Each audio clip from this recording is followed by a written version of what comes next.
بخاری شریف کتاب التوحید کے اندر یہ حدیث ہے، اور اس کے بعد ایک حدیث ہے یہاں پر باب شروع ہونے سے پہلے۔ دونوں حدیثوں کو آپ کو مطلب اور مفہوم دھیان سے سننا پڑے گا۔ پہلی والی حدیث کے ضمن میں ایک واقعہ بیان کروں گا، ابھی حدیث کھلنے کے بعد ہی مجھے ذہن میں آیا، اسے بھی غور سے سنیں گے آپ۔ کیسے ایک شخص شیعہ بن گیا اور کیسے پھر ہم نے اسے سمجھایا اور کیسے اس نے بات کو مانا نہیں، ضد میں دیکھیا۔ وبه قال حدثنا حفص بن عمر قال حدثنا شعبة عن الأسود بن قيس عن جندب بن عبد الله أنه شهد النبي صلى الله عليه وسلم يوم النحر صلى ثم خطب فقال من ذبح قبل أن يصلي فليذبح مكانها أخرى ومن لم يذبح فليذبح بسم الله۔ اللہ کے نبی صلی اللہ علیہ وسلم حاضر ہوئے یوم النحر یعنی بقرہ عید کے دن۔ یہ بکرا نہیں ہے، بکرا عید نہیں ہے۔ لوگ یہ سمجھتے ہیں کہ بکرا جو ہے نا یہ لفظی ہے، اس کا مطلب ہوتا ہے جو عام طور پر یہ مطلب بکرے وغیرہ گھومتے ہیں، یہ مطلب ہے کہ اس عید پر بکرے ذبح ہوتے ہیں، اس لیے اس کو بکرا عید کہتے ہیں۔ یہ بات غلط ہے، یہ عربی لفظ ہے۔ بقرہ آپ نے پڑھائی ہے، کلام پاک کی پہلی سورت یہی ہے، تو بقرہ عید ہے، اصل لفظ ہے بقرہ عید، اور بقرہ کے معنی گائے کے آتے ہیں۔ گورنمنٹ آف انڈیا کو بھی نہیں معلوم کہ ہم ہر سال یہ لفظ استعمال کرتے ہیں، تو گائے کا ہی مفہوم ہے کہیں نہ کہیں اس کے اندر، لیکن انہیں پتہ ہی نہیں، وہ لوگ بھی یہ سمجھتے ہیں کہ صاحب بقرہ کا مطلب بکرا ہی ہے۔ تو بہرحال عید الاضحیٰ کہتے ہیں اسے ہم، اور جو ہے اردو بقرہ عید کہہ دیتے ہیں اس طریقے سے۔ فرماتے ہیں اللہ کے نبی صلی اللہ علیہ وآلہ وسلم حاضر ہوئے بقرہ عید کے موقع پر، صلی آپ نے نماز پڑھائی، نماز پڑھا کر کے ثم خطب پھر آپ نے بیان کیا۔ چھوٹی سی بات دیکھیے، خطب یخطب خطبتن اور خطب یخطب خطبتن، مصدر الگ الگ ہیں، باب ایک ہی ہے، دیکھنے میں ایک ہے، پڑھنے میں ایک ہے۔ خطب یخطب خطبتن کے معنی یہاں پر یہی ہے، بیان کرنا، لیکن آپ نے کسی جگہ پر یہ بھی پڑھا ہوگا کہ خطب یخطب خطبہ، خا کے نیچے زیر اگر ہے، مصدر اگر خطبہ ہے تو اس وقت خطب یخطب کے معنی بیان نہیں آتے، بلکہ نکاح کا پیغام دینے کے آتے ہیں۔ ہاں، اس کو ذہن میں رکھنا، کئی جگہ پر یہ لفظ آئے گا خاطب اور خاطبہ۔ خاطب کا مطلب دو مطلب ہوتے ہیں، اگر اس کا مصدر خطبہ ہے تو بیان کرنے والا، جیسے خطیب بولتے ہیں ہم لوگ، وہی ہے یہ۔ تو اگر خطیب کا مصدر خطبہ ہے تو بیان کرنے والا، خطیب کا مصدر اگر خطبہ ہے تو نکاح کا پیغام دینے والا۔ اس طریقے سے معنی چینج ہو جایا کرتے ہیں مصدر کے بدلنے سے۔ بہرحال دیکھیے، ثم خطب پھر آپ صلی اللہ علیہ وآلہ وسلم نے خطبہ پڑھا، بیان فرمایا۔ فقال اور یوں فرمایا، من ذبح قبل ان یصلی، جس شخص نے نماز پڑھنے سے پہلے، عید الاضحیٰ کی نماز سے پہلے جانور ذبح کر کے آیا ہے، فلیذبح مکانہ اخری، تو اس کی جگہ دوسرا جانور ذبح کرنا پڑے گا، قربانی ادا نہیں ہوئی۔ ومن لم یذبح، اور جس شخص نے ابھی تک ذبح نہیں کیا، فلیذبح بسم اللہ، تو اب وہ عید کی نماز کے بعد میں اللہ کا نام لے کر کے ذبح کر لے۔ سمجھیں جی بات، دیکھیے بات یہ ہے کہ اللہ کے حبیب صلی اللہ علیہ وآلہ وسلم کے زمانے میں شروع اسلام کے اندر، چونکہ آپ نے واقعہ پڑھا حضرت ابراہیم علیہ السلام کے واقعے سے، اس کا جوڑ ہے، اس کا شارٹ یہی ہے کہ یہی ہے کہ اللہ کے نبی صلی اللہ علیہ وسلم نے جو روایات بیان کی ہیں، ان روایات کے اندر یہ آتا، حضرت ابراہیم علیہ السلام نے جب حضرت اسماعیل کو ذبح کرنے کے لیے لٹا دیا تو اللہ نے اوپر سے مینڈھا بھیجا، اور مینڈھا بھیجنے کے بعد ان کو ہٹا دیا گیا، مینڈھا کو نیچے رکھ دیا گیا، وہ مینڈھا ذبح ہو گیا۔ اب یہ جو آنکھ کھلی ہے، دیکھا کہ بیٹا نہیں ہے بلکہ مینڈھا ہے، تو اب یہ شکرانے کے طور پر 2 رکعت نماز پڑھی گئی، جس کو ہم عید کی نماز آج کل بولتے ہیں۔ تو عید الاضحیٰ یعنی بقرہ عید پر جو 2 رکعت نفل ہے، حضرت ابراہیم نے بطور شکرانے کے ادا کی تھی بیٹے کے ذبح نہ ہونے کی وجہ سے، لیکن اللہ نے آپ صلی اللہ علیہ وسلم کے ذریعے سے ہم تک یہ خبر پہنچوا دی کہ یہ 2 رکعت نماز تمہارے لیے واجب ہے، عید کی نماز واجب۔ اس واقعے میں آپ غور کریں تو جانور کا ذبح ہونا پہلے ہوا ہے، نماز کا پڑھنا بعد میں ہوا ہے۔ اللہ کے حبیب صلی اللہ علیہ وآلہ وسلم شروع اسلام میں، شروع زمانے کے اندر اس روایت سے پہلے جو آپ کے سامنے روایت آئی ہے، اس روایت سے پہلے اس واقعے سے پہلے تک بھی کوئی شخص اگر جانور کو ذبح کر لیا کرتا تھا عید کی نماز سے پہلے تو اس کو چھوٹ تھی، اجازت تھی۔ کیوں؟ حضرت ابراہیم نے پہلے جانور ذبح کیا اور اس کے بعد میں نماز پڑھی، تو لوگ جانور ذبح کر کے نماز کے لیے آیا کرتے تھے۔ مطلب یہ ہے کہ حضرت ابراہیم والے واقعے پر پوری طریقے سے عمل تھا، لیکن اللہ رب العزت والجلال نے اللہ کے حبیب صلی اللہ علیہ وسلم کو بعد میں حکم دیا کہ ہم اپنے حکم کو چینج کرتے ہیں، اس کو بدل دیتے ہیں۔ وہ کیسے؟ کہ جانور ذبح پہلے کرنا اب جائز نہیں ہوگا شہریوں کے لیے، جو لوگ شہر میں رہتے ہیں جہاں پر عیدگاہیں ہیں، اور عیدگاہ میں ان کے اوپر جمعہ اور عیدین کی نماز جہاں پر فرض ہے، یہ وہاں کا مسئلہ ہے، یہ مسئلہ بعد میں بتائیں گے۔ تو جہاں پر عید کی نماز فرض ہے وہاں جانور کو جو عید کی نماز سے پہلے ذبح نہیں کر سکتے، اگر کسی نے کر لیا تو دوبارہ پھر عید کی نماز کے بعد جانور ذبح کرنا پڑے گا۔ وہ جو گوشت ہے پہلے والے کا گوشت کے روپ میں استعمال ہو سکتا ہے، لیکن وہ قربانی کے روپ میں استعمال نہیں ہو سکتا۔ اب آپ سمجھ لیں، ایک شیعہ شخص کو ہمارے پاس لایا گیا اور اس نے شیعہ مذہب قبول کیا تھا، چند مہینے یا چند دن پہلے ہی قبول کیا تھا۔ تو بات تو بہت لمبی ہے، مختصر یہ کہ وہ آدمی میرے سامنے بیٹھا، میں نے آن دا اسپاٹ اس سے یہی کہا کہ ادھر ادھر کی بات چھوڑو، ڈائریکٹلی یہ بتاؤ شیعہ کیوں بنے؟ جب سنی تھے تو شیعہ کیوں بنے؟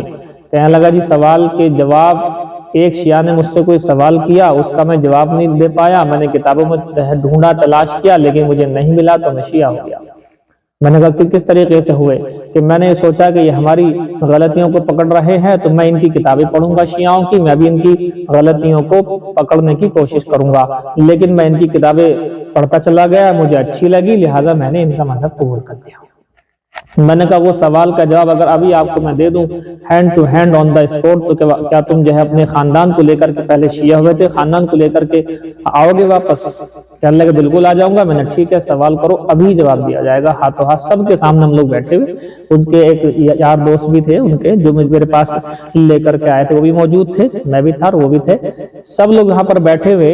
اس نے سوال کیا کہ ہم لوگ حضرت ابراہیم کا واقعہ بیان کرتے ہیں اور واقعے کے اندر ہم یہ ذکر کرتے ہیں کہ حضرت ابراہیم نے پورا واقعہ وہی، اور پھر جانور ذبح ہو گیا، جانور ذبح ہونے کے بعد میں حضرت ابراہیم نے نماز پڑھی 2 رکعت اور وہی عید کی نماز بن گئی۔ تو اس کا مطلب یہ ہے کہ عید کی نماز بعد میں ہے، پہلے جانور ہوتا ہے ذبح؟ میں نے کہا بالکل صحیح، اب اس میں اشکال کیا ہے؟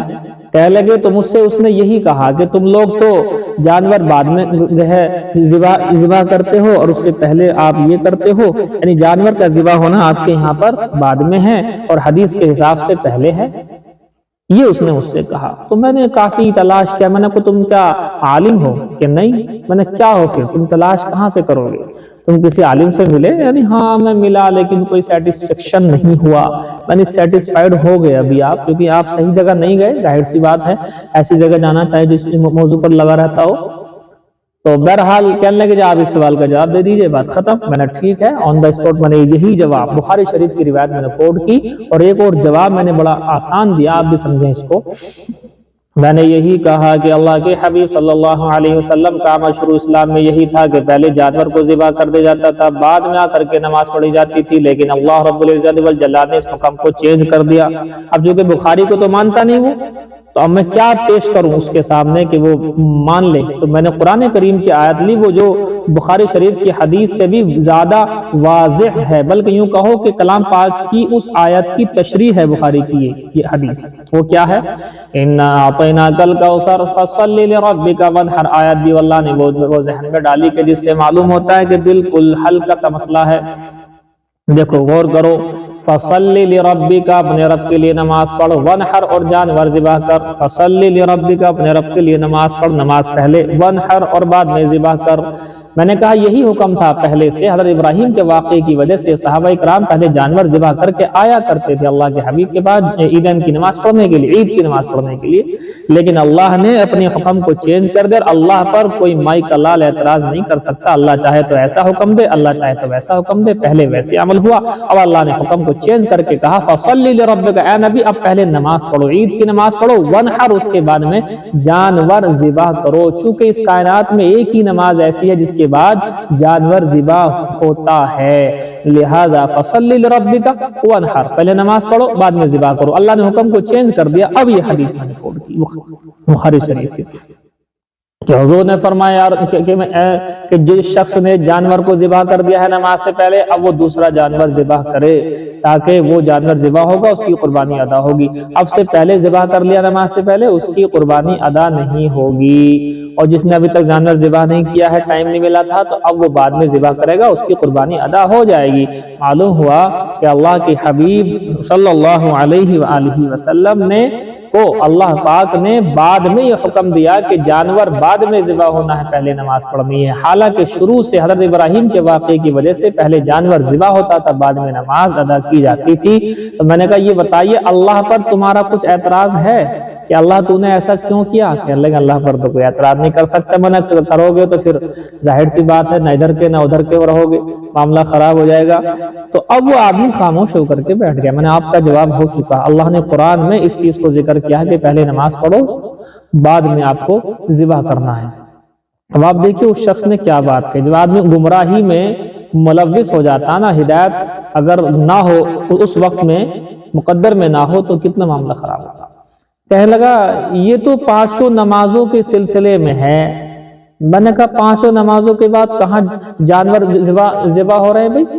تم کون سی ظہر کی نماز پڑھ کے بیٹھے تھے؟ میں نے تم ظہر کی نماز پڑھی جانور ذبح کر دیا؟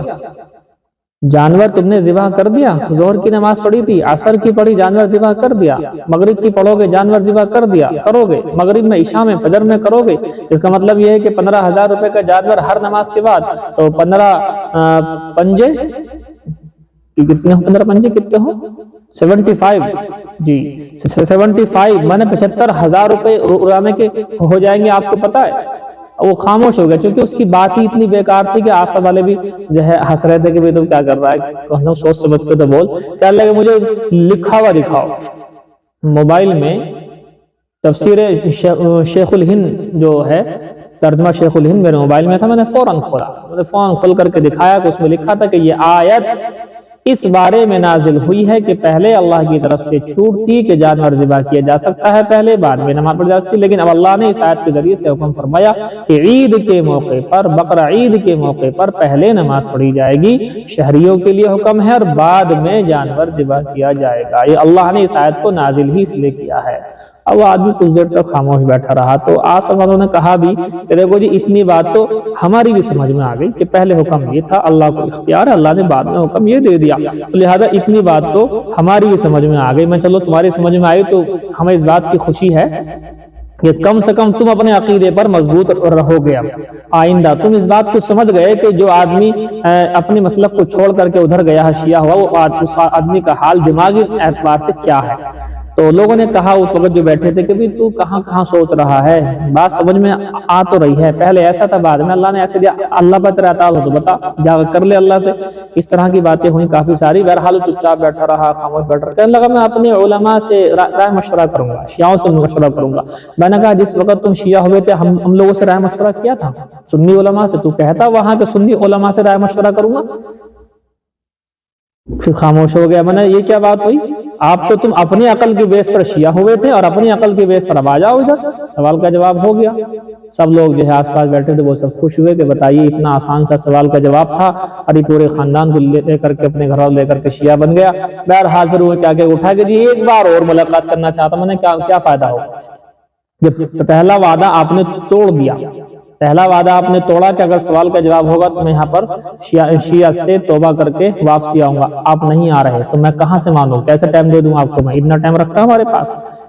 سمجھایا اس کا جی میں ملنا چاہتا ہوں، میں نے ملنے کو 50 بار ملنا، مگر بے وقوفی نہیں، صاف سی بات ہے، پہلے اسی سوال پر بات ہوگی، اسی جواب پر بات ہوگی، اور اسی سوال کے جواب کے لیے تم وہاں گئے ہو، اسی سوال کے جواب کی بات تمہیں یہاں آنا پڑے گا واپسی۔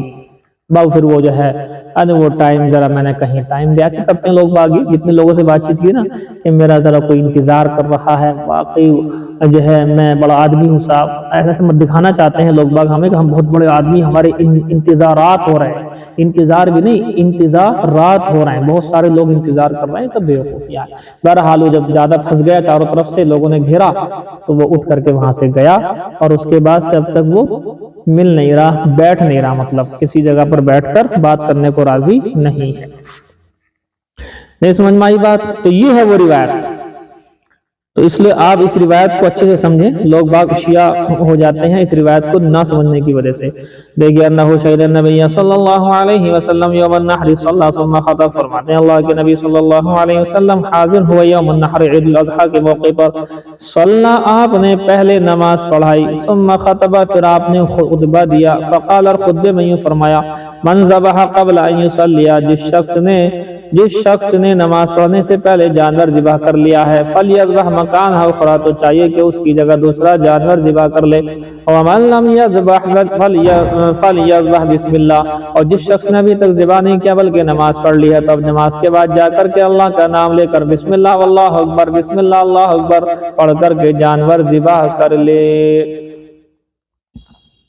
مسئلہ سنیں، دیکھیے جانور کا ذبح کرنا، اور چونکہ اس کا تعلق نماز سے ہے تو نماز جہاں پر فرض ہے اور واجب ہے، جہاں پر عید کی نماز واجب ہے وہاں کا تو مسئلہ یہ ہوگا، چونکہ نماز کے بعد ہی آپ نے اس بیان کو کیا ہے، لیکن گاؤں دیہات جہاں جمعہ اور عید کی نماز واجب ہی نہیں ہوتی، 1500 کی آبادی، 2000 کی آبادی، اور جو ہے 1200 کی آبادی، 700-800 لوگوں کی آبادی، ہندو مسلم سب مل ملا کر کے، اور وہاں پر نہ عید کی نہ تو عید کی نماز ہوتی ہے وہاں پر، عید کی نماز کا ہے ہی نہیں، اگر وہ کریں گے تب بھی ادا نہیں ہوگی، وہ ظہر ہی پڑھتے ہیں، جمعہ کی نماز کی جگہ بھی ظہر کی نماز پڑھتے ہیں وہ لوگ، اس لیے کہ ایسے گاؤں میں کہ جو آبادی کے اعتبار سے بہت کم ہو، 500 لوگ ہیں، 1000 لوگ ہیں، 1200 لوگ ہیں، 1500 لوگ ہیں، اور ضرورت کا سامان زیادہ نہیں ملتا ہے، دوسرے شہر کے اندر گاؤں کے اندر آنا پڑتا ہے، تو اس طرح کے گاؤں میں جمعہ اور عیدین کی نماز واجب نہیں ہوتی۔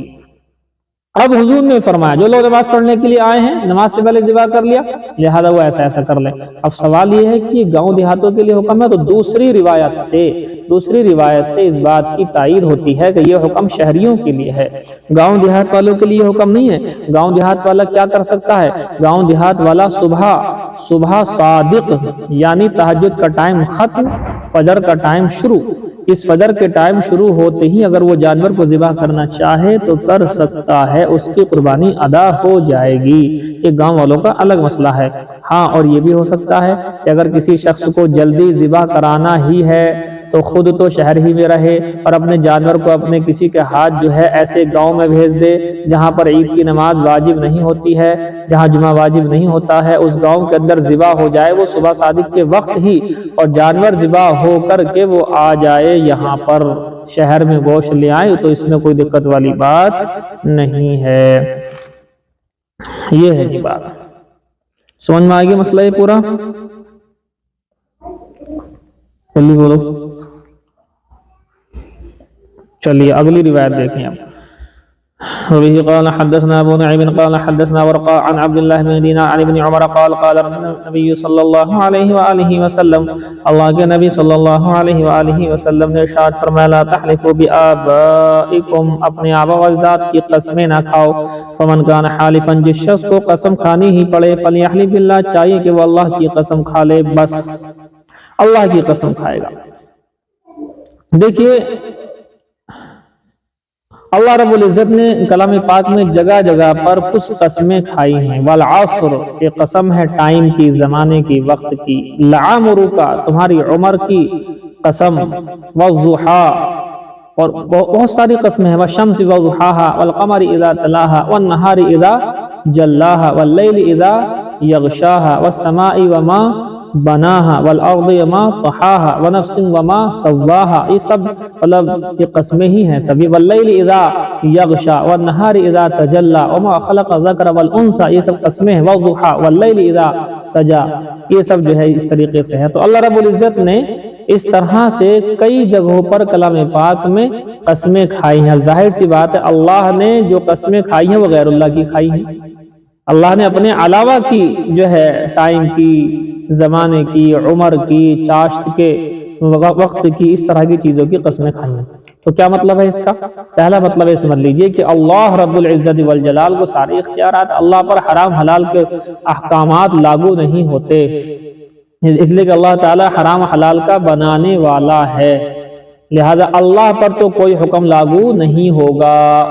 ہاں اتنا ضرور ہے کہ اللہ نے اگر کسی چیز کی قسم کھائی ہے تو یہ سمجھ لو کہ اللہ نے اس کی عظمت کو بیان کرنے کے لیے، اس کی بڑائی کو بیان کرنے کے لیے قسم کھائی ہے کہ اللہ کی نگاہ میں اس چیز کی وقعت ہے، جیسے کہ والعصر ان الانسان لفی خسر، ویرلی بے شک سارے کے سارے انسان ٹوٹے خسارے میں ہیں، اور اللہ نے قسم کھائی ہے، قسم ہے زمانے کی، ٹائم کی، وقت کی، اس کا مطلب ٹائم، زمانہ اور وقت یہ قیمتی ہے، اللہ نے اس لیے اس چیز کی جو ہے قسم کھائی ہے۔ اب سمجھے آپ؟ لیکن بندوں کے لیے، جو بندے مخلوق ہم تم ہیں، ہمارے لیے اللہ کے علاوہ کسی اور چیز کی قسم کھانا جائز ہی نہیں ہے، کیونکہ قسم کا مطلب کیا ہوتا ہے؟ بندوں کے حق میں ہے، اللہ کے حق میں کوئی حکم لاگو نہیں ہوتا ہے۔ بندوں کے حق میں یہ ہے کہ جب بندہ کسی چیز کی قسم کھاتا ہے تو یہ بتانا چاہ رہا ہے، یہ بتانا چاہ رہا ہے، کیا بتانا چاہ رہا ہے؟ کہ میں اس چیز کو بڑا مانتا ہوں۔ جس کی قسم کھائی جاتی ہے وہ چیز عقیدے کے اعتبار سے بڑی ہوا کرتی ہے۔ اب کیا چل رہا ہے آج کل؟ کیا بولتے ہیں؟ تیرے سر کی قسم، تیرے بچوں کی قسم، تیرے ابا کی قسم، تیری امی کی قسم، میری امی کی قسم، تیری جان کی قسم، تیرے ایمان کی قسم۔ ارے پتہ نہیں کتنے ٹائپ کی قسمیں ہیں، اے لاٹ آف ٹائپس، بہت سارے ٹائپ ہیں، a great deal of types, یعنی آپ اس کو کاؤنٹ بھی نہیں کر سکتے، اتنے سارے ٹائپ ہیں لوگوں کے قسم جو کھا رہے ہیں۔ تو اب مسئلہ یہ ہے کہ کیا اس طرح کی قسمیں کھانا جائز ہے؟ جواب یہ ہے کہ بالکل ناجائز ہے، اس کی کوئی بھی گنجائش نہیں ہے۔ اب ایک سوال آپ کے ذہن میں آئے گا، نہیں آئے گا تو ہم ڈالیں گے سوال، کہ کیا کلام پاک کی قسم کھانا جائز ہے؟ یہ ہے وہ، کیونکہ عدالتوں کے اندر کیا ہوتا ہے؟ عدالتوں کے اندر غیر مسلم سے گیتا کے پر ہاتھ رکھواتے ہیں اور اس کے بعد اسے یہ کہلواتے ہیں کہ میں اس پر قسم کھاتا ہوں۔ ایسے ہی جو مسلمان ہوتے ہیں تو لہذا ان سے بھی کلام پاک کے پر ہاتھ رکھ کر کے یا بغیر ہاتھ رکھے بھی نارملی ویسے ہی آدمی کھا لیتا ہے قسم، کہ قرآن کی قسم۔ تو اس طرح کی قسمیں کھانا جائز ہے؟ تو جواب یہ ہے کہ جائز ہے، کیونکہ قرآن اللہ کا کلام ہے، اس کی صفت ہے، اور اللہ کی صفت موصوف کے ساتھ میں متصف ہے، تو جو اللہ اپنی تمام صفات کے ساتھ ہی تو اللہ ہے، اور کلام اللہ اللہ کی صفت ہے، تو ایک طرح سے کلام اللہ کی قسم کھانا یہ اللہ کی قسم کھانے ہی میں ہے۔ جیسے کوئی آدمی یوں کہے اللہ کی قسم، ٹھیک ہے، کوئی کہے غفور الرحیم کی قسم، اب بتائیے بات تو ایک ہی ہے، اللہ کی صفات سے قسم کھائی ہے لیکن بات تو ایک ہی ہے، جو کہ اللہ ہے وہی کیا ہے؟ غفور الرحیم بھی ہے، وہی رحیم کی قسم، تو رحیم بھی تو اللہ تعالیٰ ہی ہے، تو لہذا اللہ کی صفات کے ذریعے سے جو ہے مطلب قسم کھائی جا سکتی ہے، لہذا کلام اللہ یہ اللہ کا کلام ہے، اللہ کی صفت ہے، اور اللہ کی اور اس کے کلام کی قسم کھانا جائز ہے۔ ایک بات تو یہ ذہن میں رکھو، لیکن بہتر نہیں ہے۔ کیوں بہتر نہیں ہے؟ اس لیے کہ اس میں کلام اللہ کے ساتھ ساتھ میں روشنائی بھی ہے، کلام اللہ کے ساتھ ساتھ میں پیپر بھی ہے، کلام اللہ کے ساتھ ساتھ میں ورقے بھی ہیں، اس کی جلد بھی ہے، اس کو باندھنے کے لیے گوند وغیرہ بھی استعمال کی گئی ہے، اور اگر چین والا ہے تو چین بھی ہے، جزدان جلدان بھی ہے، اور کئی ساری چیزوں کا چونکہ کلام اللہ شریف کے ساتھ میں اضافہ ہوتا ہے، تو بہتر نہیں ہے کہ کلام اللہ شریف کی قسم کھائی جائے، سیدھے اللہ کی قسم کھاؤ۔ اگر قرآن بھی سامنے ہاتھ میں اٹھا کر کے قسم کھا رہے ہو تو بھی اللہ ہی کی کھاؤ، یہ ایک بات ہٹ کر۔ اب آپ آئیے، اگر کسی شخص نے جو ہے قسم کھا لی تو اب کیا ہو جی؟ دیکھیے قسم 3 طرح کی ہوتی ہے، اس چیز کو آپ نوٹ کر لیجئے گا۔ قسم 3 ٹائپ کی ہوتی ہے۔ نمبر 1 قسم یمین غموس، یمین غموس، بلکہ پہلے لوگ یمین لغو لو، یمین کے معنی آتے ہیں قسم، اس کی جمع ہے ایمان۔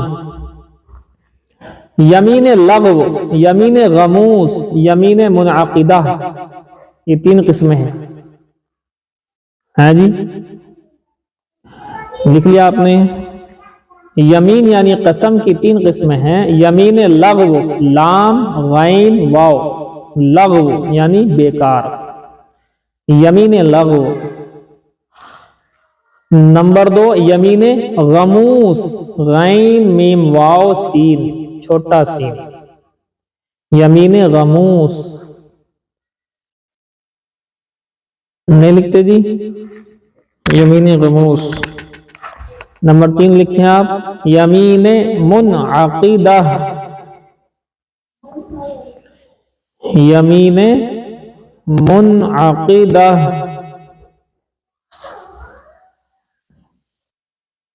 لکھ لیا؟ ٹھیک۔ اب لکھیں آپ یمین لغو کے آگے لکھیں یمین لغو یعنی وہ قسم جو ماضی یا مستقبل پر نہ کھائی جائے بلکہ یوں ہی بات بات پر کھا لی جائے۔ جیسے میں آپ کو بتاؤں، بہت سے لوگوں کو عادت ہوتی ہے، ارے اللہ کی قسم میں نے کھانا کھا لیا، اور اللہ کی قسم کھا گیا تھا، اور اللہ کی قسم۔ ارے بھائی اللہ کی قسم تو بیچ میں لا رہا ہے، تو نے کھانا کھا لیا صحیح ہے بھیا، تو نے جو ہے کچھ جا رہا ہے تو وہ بھی صحیح ہے، او بھی تو نے کیا کہہ رہا ہے، او ہو کیا کہہ رہا ہے، کیا کہہ دیا، ایسے کرتے کرتے اب بیچ میں قسم کھا لی۔ تو یہ جو قسم بار بار کھائی جا رہی ہے تو یہ قسم لغو ہے، بیکار ہے۔ بیان کرتے کرتے کھاتے ہیں، بہت سے مقرر بیان کرتے کرتے بیچ میں کہ قسم خدا کی میں ایسا کر رہا تھا، اور قسم خدا کی اللہ تم ایسا کرے گا، قسم خدا کی۔ جو قسم چل رہی نا زبردستی والی ہے، یہ یمین لغو ہے، یعنی اس کا نہ ثواب نہ عذاب، نہ ثواب اور نہ عذاب، اس پر کوئی احکام مرتب نہیں ہوتا۔ تو یمین لغو جو ماضی اور مستقبل پر نہ کھائی جائے بلکہ موجودہ حال میں یوں ہی بار بار کھائی جائے بنا کسی بات کے، اسے کہتے ہیں یمین لغو۔ اپنے الفاظ میں لکھو، کیسے لکھو گے، میں نے اس کو مفہوم عرض کر دیا۔ تو اس پر نہ حکم، اس پر کوئی حکم نافذ نہیں ہوتا ہے، بس اتنا یہ ہے کہ اس طرح سے قسمیں کھانا صحیح نہیں ہے۔ یہ بات ہے کہ اس طرح بار بار کیوں کھا رہا ہو قسمیں، چھوٹی چھوٹی باتوں پر قسمیں کھا رہا ہو۔ کوئی میں جو ہوں اللہ کی قسم گھر گیا، اللہ کی قسم میں جو ہے زینے پر پہنچا، اللہ کی قسم زینے پہ پیر رکھا۔ بھئی کیا ضرورت پڑ رہی ہے اللہ کی قسم زینے پہ پیر رکھا، بغیر اللہ کی قسم کھا کے بھی تو زینے پہ رکھ سکتے ہو، تو یہ نہیں ہونا چاہیے۔ لکھے جی نمبر 2 یمین غموس۔ غموس کا مطلب ہوتا ہے داخل ہونا، گھس جانا، یعنی گناہ کے اندر داخل ہو جانا، گھس جانا، اس میں گناہ ملتا ہے، گناہ میں انسان داخل ہو جاتا ہے اس سے۔ وہ کیا قسم ہے؟ ماضی کے کسی کام پر جھوٹی قسم کھانا، یہ ہے۔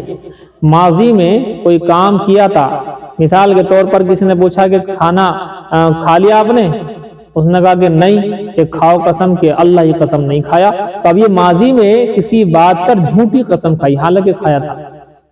تو ماضی میں کسی کام کے کرنے نہ کرنے پر جھوٹی قسم کھانے کو یمین غموس کہتے ہیں۔ اس کی وجہ سے آدمی گناہ کبیرہ کا مرتکب ہو جاتا ہے، توبہ لازم ہے۔ لکھا جی؟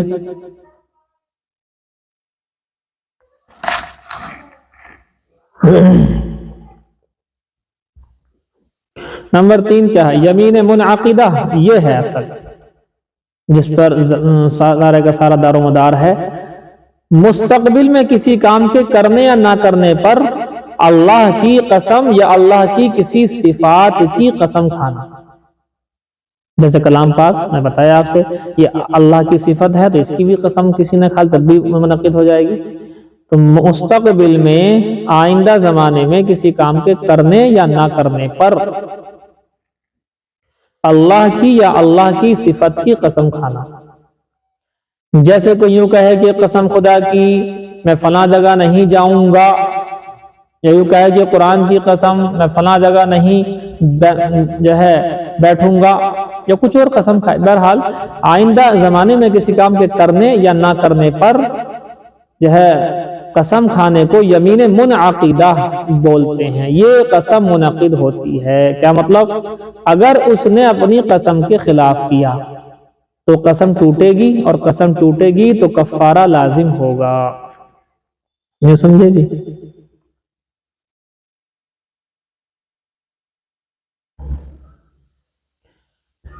روزانہ کا نام،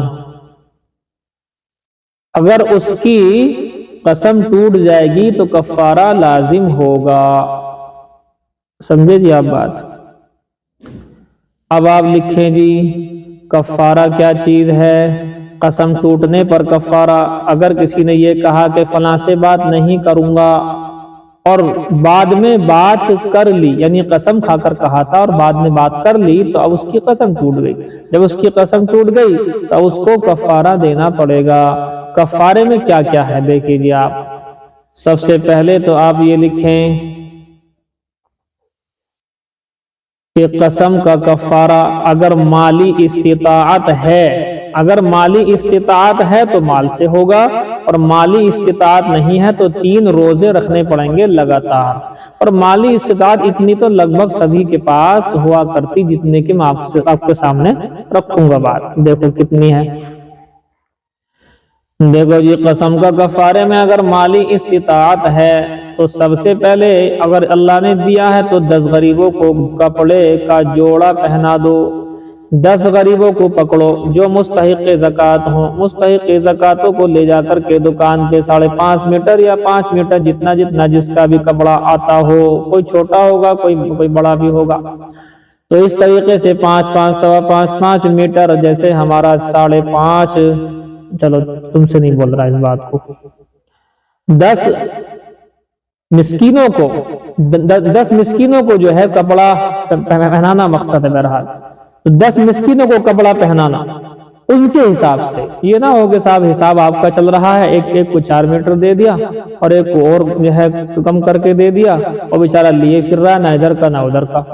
تو اگر اس طرح کم دیا ہے اس کے حساب سے نہیں دیا ہے تو وہ والا کفارہ ادا نہیں ہوگا۔ 10 مسکینوں کو کپڑا پہنانا ان کے حساب سے ہو گیا۔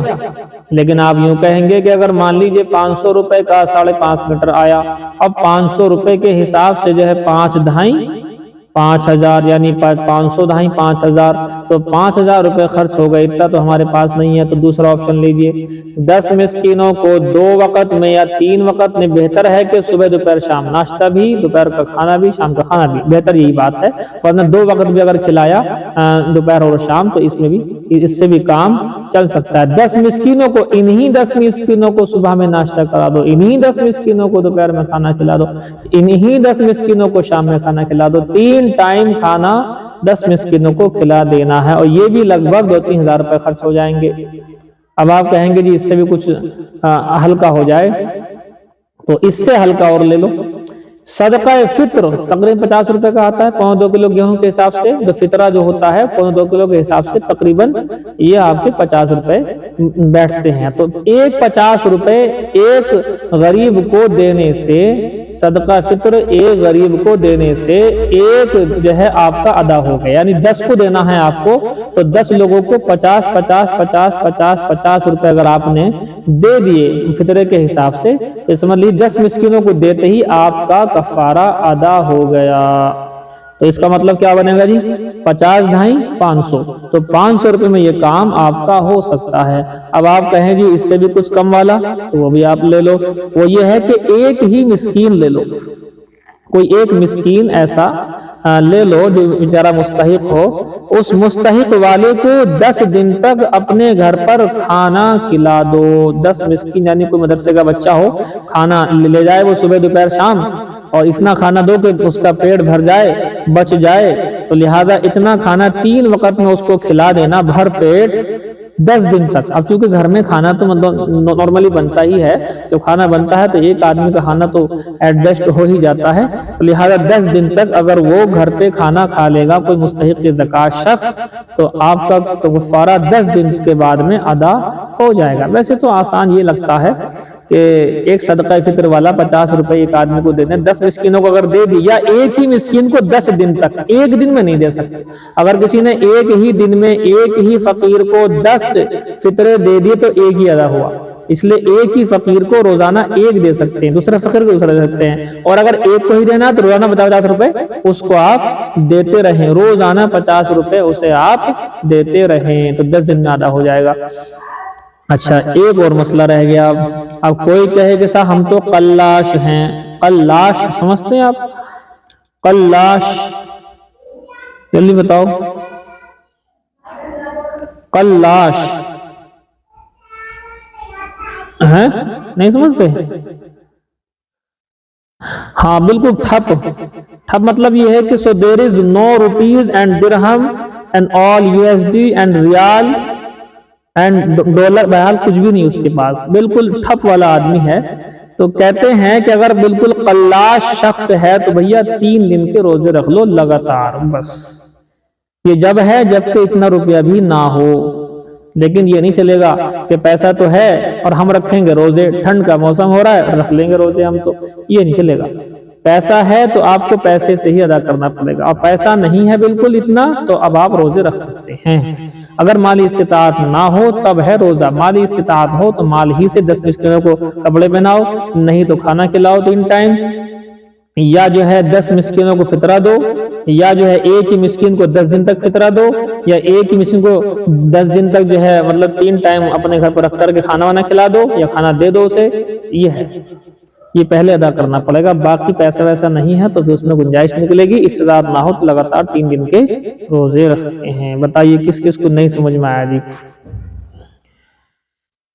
وبه قال حدثنا، تو ہو گیا. لا تحلفوا بآبائکم، اپنے آبا و اجداد کی قسم نہ کھاؤ. اس آبا و اجداد کے اندر سارے کے سارے ہیں، تیرے سر کی قسم، تیری جان کی قسم، تیرے پیر کی قسم، تیرے ہاتھ کی قسم، تیری اماں کی قسم، تیرے بھیا کی قسم، یہ سارے کے سارے، تیرے بچوں کی قسم، میرے بچوں کی قسم. جتنے بھی آپ اس میں جوڑ سکتے ہیں، جتنے بھی لوگ استعمال کرتے ہیں، یہ سارے کے سارے الفاظ لا تحلفوا بآبائکم کے اندر ہیں کہ منع ہے. آگے دیکھیں، جو شخص قسم کھانی ہی پڑے تو فلیحلف باللہ، اللہ کی قسم کھائے. ہم نے اس میں ایک بات اور جوڑ لی کہ اللہ کی قسم اور اللہ کی صفت کی قسم، چونکہ اللہ کی صفت بھی اللہ ہی کا جو ہے، یعنی اللہ رب العزت کی صفات اللہ ہی تو ہوتی ہیں، یعنی اللہ ہی تو کہتے ہیں ہم. اللہ رب العزت کیا ہے؟ غفور ہے، غفار ہے، رحیم ہے. تو رحیم غفور غفار کی اگر قسم کھاتا ہے کوئی شخص تو ظاہر سی بات ہے وہ قسم اللہ ہی کی ہوگی. یہ ہے جی مسئلہ.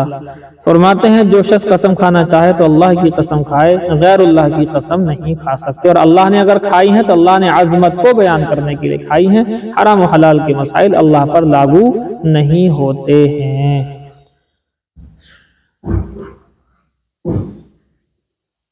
ہاں، اگر قرآن، چونکہ میں نے بتایا کہ کلام اللہ کی صفت ہے اور اللہ کی صفت کی قسم کھانے سے بھی سیم کنڈیشن ہے. اگر کسی نے قسم کھائی کلام پاک کی اور توڑ دی، خالی مطلب کفارہ جو ادا کرنا ہوتا توڑنے پہ ہے نا، اور آئندہ کے لیے ہوتا ہے. 3 طرح کی قسم اس لیے لکھائی ہم نے آپ کو تاکہ آپ کا ذہن کھلے کہ لغو کے اندر تو یہ ہے کہ لغو اس سے کوئی نہ کفارہ ہے نہ کوئی مطلب گناہ والی بات ہے. بعد میں جو کھاتے ہیں نا قسم، بعد میں قسم کھا لیتے ہیں زبان پر چڑھی ہوئی، اس سے کچھ نہیں ہوتا، لیکن منع ہے بہرحال اس طرح قسم کھانا. نمبر 2 یمین غموس. اب ماضی میں کسی کام کے کرنے نہ کرنے پر جھوٹی قسم کھانے کو کہتے ہیں یمین غموس. اس میں گناہ ہوتا ہے لیکن اس میں کفارہ نہیں ہوتا ہے. اب آئیے لاسٹ والا، یمین منعقدہ. آئندہ مستقبل میں کسی کام کے کردے نہ ہونے پر قسم کھانا. اللہ کی قرآن کی بھی کھائی یا اللہ کی کھائی، اللہ کی کسی صفت کی کھائی، اب وہ قسم ٹوٹ جائے، آئندہ زمانے میں کھائی ہے نا تو وہ قسم ٹوٹے گی یا ٹوٹے گی یا جڑے گی. اگر جڑی تو کوئی دقت والی بات نہیں، اگر قسم ٹوٹ گئی تو اب کفارہ لازم ہوتا ہے. جب کفارہ لازم ہوگا تو کئی کنڈیشن آپ کے سامنے بیان کر چکا ہوں کہ اسی طرح سے اس کو ادا کیا جا سکتا ہے. اب بتاؤ سوال کیا ہے؟ نہیں بخاری کی نہیں کھائی جائے گی قسم. بخاری کی قسم اس لیے نہیں کھائی جائے گی کہ بخاری شریف کو اللہ کی صفت قرار نہیں دے سکتے، کلام اللہ کو اللہ کی صفت قرار دے سکتے ہیں، کلام اللہ کی صفت ہے، لیکن بخاری وغیرہ یہ اللہ کی صفت نہیں۔ اس میں حدیثیں بھی ہیں، وہ بھی حضور کی صفت تو ہو سکتی ہیں لیکن اللہ کی۔ بخاری کی نہیں کھانی، میں آپ سے بتایا نہیں، اللہ کی یا اللہ کی کسی صفت کی۔ اب ان دو چیزوں کو لے لو، اس کے علاوہ A to Z جتنی قسمیں آپ کہیں گے مجھ سے وہ سب کو میں منع کروں گا، سمجھے جی؟ A to Z ہاں کیا کر دیا؟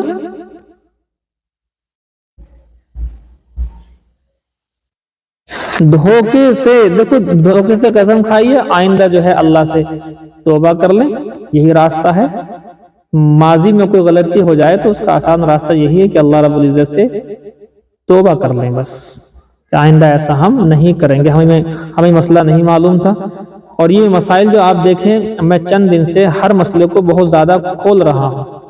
کیوں کھول رہا ہوں؟ لاسٹ ہے آپ کا، میں چاہوں تو عبارت لے کر کے چلوں اور خوب پڑھاتا رہوں جیسے پڑھایا، لیکن آخر چل رہا ہے، بہت سارے مسائل آپ کے اٹکے ہوئے رہتے ہیں، وہ ذہن صاف ہو جاتا ہے۔ تو آئندہ پوری لائف کے لیے اگلے جو مسائل بیان کر رہا ہوں سارے کے سارے، وہ چاہے اس میں اعظم کا ہو یا ذبح والا آ گیا یا جو ہے قسم والا آ گیا، چیزیں بہت آپ کے سامنے کام آئیں گی۔ تو اسی لیے میں زیادہ وضاحت کر رہا ہوں، ہر ایک بات کو بہت لمبے روپ سے بیان کر رہا ہوں۔